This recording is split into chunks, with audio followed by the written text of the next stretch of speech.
Hello everyone, welcome again to the CJ's Court. This is Chris J. Temo, pastor, New Birth Covenant Church and the CEO of Mandate Enterprises. We do personal and organizational leadership development, and I am also an author, a psalmist, a recording musician, among other things that I do.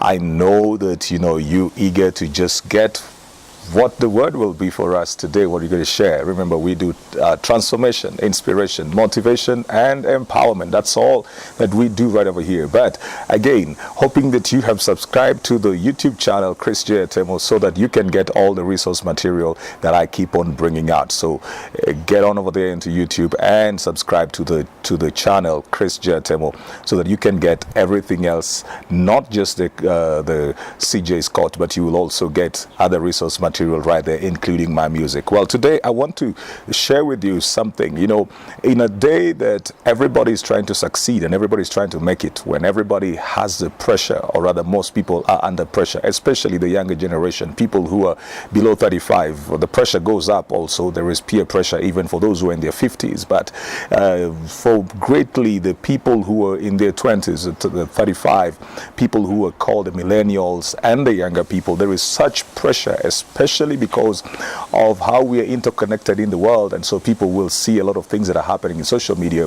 So many people have the pressure to look successful, and so everybody will try to do whatever they can to catch up with the Joneses. They want to be like the next person. They want to achieve what the other person has achieved. They want to get there. And success and fame and prosperity is so strong as a motivation today that people will do anything just to get to a place where they look successful. They will even create the image of success even when they are not there. I've had the adage, fake it till you make it, but I'm not a believer in that. I'm a believer in working it out till you get there. So today I want to talk from a book that I have written. This book, Work Your Grace. Work your grace, because you don't have to fake anything. You can work your way into being blessed. This whole story comes from the book of Genesis, chapter 27, and verse 35. Verse 35, I'm just cutting out a lot of things. Verse 35, this is Esau having been sent by his father to bring in some meat, a soup, for his father to eat to bless him. Then Jacob sadly, together with his mother Rebekah, did that. And so Jacob had been blessed, taken away the blessing. Then when Esau comes in and his father realizes that Jacob is the one who came in, and so Isaac tells Jacob what has just transpired. Jacob then, in verse 35, he hears this and he said, your brother came with subtlety and he has taken away the blessing. He was a firstborn. He was supposed to receive the blessing, the empowerment to succeed. So if the blessing has been taken, then it seemed like he had no hope in life. There was nothing that was going to work for him. But then he says in verse 37, and Isaac answered and said to Esau, I have made him your lord, and all his brethren have given to him. With corn and wine have sustained him. What will I do? And then Esau says to his father, don't you have another blessing for me?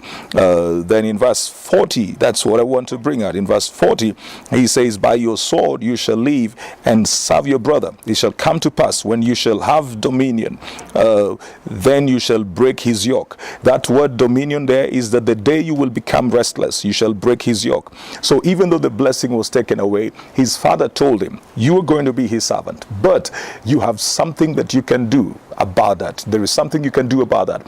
You have a sword, and you can go out with your sword and begin to make your life work. Even though the blessing is gone, the birthright is gone, it seems like there is no hope for you, it seems like you will never amount to anything. You don't need to stay down there, keep on weeping, crying about lost opportunities and things that have gone away. You can do something with what you have. And in the day you will get tired of your situation, he says you will break his yoke from off your neck. Now, Esau had lost the blessing and had lost the birthright, and so it looked like nothing was going to work for him. He leaves that place at the point when the father dies. He wanted to kill Jacob. He was very angry, he was very bitter, he was feeling betrayed. He wanted to kill Jacob, so Jacob ran away.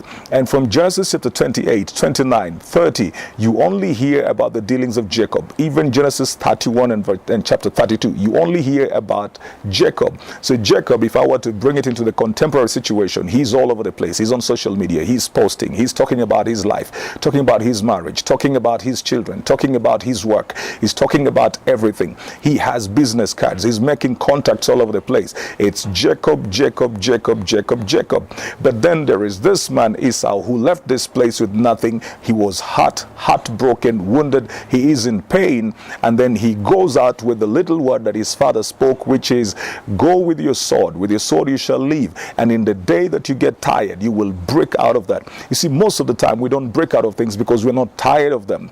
Most of the time we don't break out of situations because we have not gotten tired. We haven't reached the place where we are completely desperate to receive help out of that thing. So he went away, and nothing was said about Esau for Genesis 28, 29, 30, 31, 32 until Genesis chapter 33, about 6 chapters later.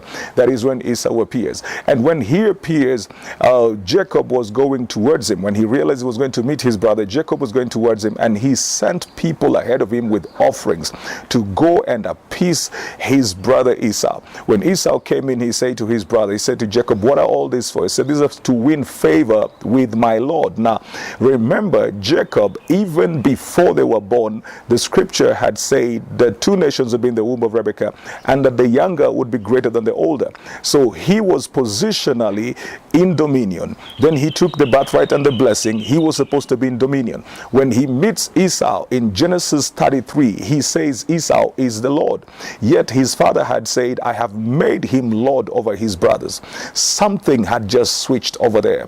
Esau had gone out and worked with the word that his father had given him out of the limelight. Nobody knew what he was doing. He was doing what I love to call building in silence. He was working his life, moved out of the pressure, building day by day, line upon line, precept upon precept, one block upon the other, the daily disciplines, doing what you need to do today and doing what you need to do tomorrow, not trying to become everything at one point, learning that life is a process, understanding that you need to make progress step by step, making the right contacts, learning the right lessons, trying out, failing, beginning again and going out, building while you have cordoned off the place that you are building, not building to impress anybody, but building to improve your own life.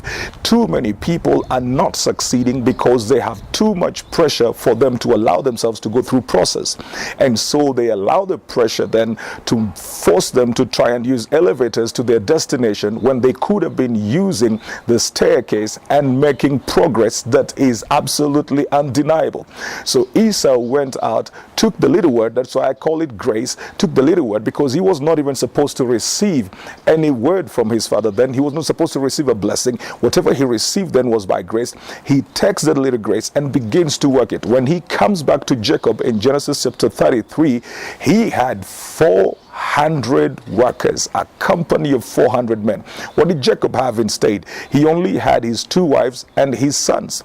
That's all he had. The man with the blessing only had his family. The man without the blessing had a company, 400 men. That's a huge number even in this day. If you were to employ 400 people, that's a huge number even today. I mean, that is wealth creation. That man just shifted the economy of wherever he was. And for the fact that they were able to follow him wherever he was going, it means that he was a good employer. 400 workers. He took the little word, began to work with it, moved out of space, moved out of the limelight, and began to work. Most of us need to learn the dignity of building in silence. We need to learn how to fold our sleeves and work without necessarily having to put up a selfie, post something about it, not feel the pressure to compete with anybody, not feel the pressure to do what somebody else is doing, and run your course and run your race and do what God has given you the ability to do, and let your results speak for you in the future. You are not in competition with anybody, and regardless of where life has put you. You see, Esau did not even have the blessing manifesting. Regardless of where life has put you, regardless of what you don't have, regardless of who does not believe in your dream, regardless of where you start, you can always start from where you are with what you have and do what you can. That's just the basic rule. Start where you are with what you have and do what you can. Don't wait for the day when you have more. Don't wait for the day when everything favors you. Don't wait for the day when you have all resources, connections. Don't keep your dreams on hold just because you're waiting to meet a certain kind of people or you're waiting to have a certain kind of resource. Don't do that. Start from where you are with what you have and do what you can. It is little by little that is going to grow whatever you are doing. Isaiah 28 verse 10, the scripture says, it shall be line upon line, precept upon precept, a little here and a little there. That's how God works with us. That's how God grows us. Even creation, God did not create everything in one day. The first day, and God said it was good. The second day, then he said it was good. The third day, he said it was good. The fourth day, the fifth, and then the sixth day, he made man. Then he rested on the seventh day. Before you get to your place of rest of your seventh day, you must have this progression of days where you were doing the first day and you know you've done little, but you have laid a foundation. So you say that is good. You must learn how to appreciate every little step that you make and say that is good. You are not going to get to the seventh day in one day. You are going to have to go through, and the evening and the morning. Those are different seasons right there. That means that sometimes things will be high, sometimes things are low, sometimes things will be working well, sometimes they seem like they're a challenge, sometimes you have what you want, sometimes you don't have what you want. But whatever it is, each and every day you make sure you're productive. That is the nature of God. Each and every day you make sure you're productive. Each and every season you make sure that there is something that you are doing. Each and every opportunity that comes, you need to be able to look back at it later on and not regret the seasons, the times, the opportunities, the people that you met, and never say, I wish I would get that back so that I could utilize it better. Today is the day that you have, and right now is the time that you have. What you have right now, that's enough for you to keep going to where you want to go. So make sure you are not a waster of time, of resources, of the opportunities and the people that God brings your way. That is what we call working your grace. You're going over there knowing that the grace of God is going to help you. Paul says in 1 Corinthians 15 verse 10, I am what I am by the grace of God and not I. It's the grace of God. It says, because of the grace of God, I've labored more than everybody else.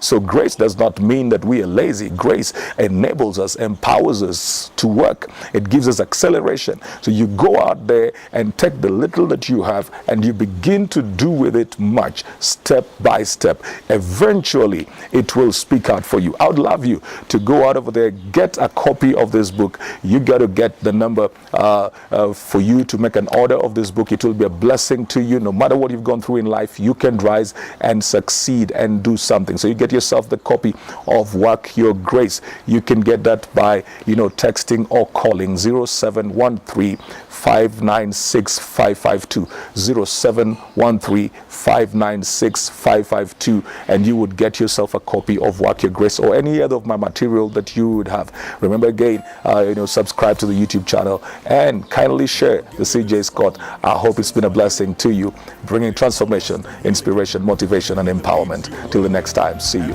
The Lord is worthy to receive all glory and honor and all praise and adoration. Put it down in this offering.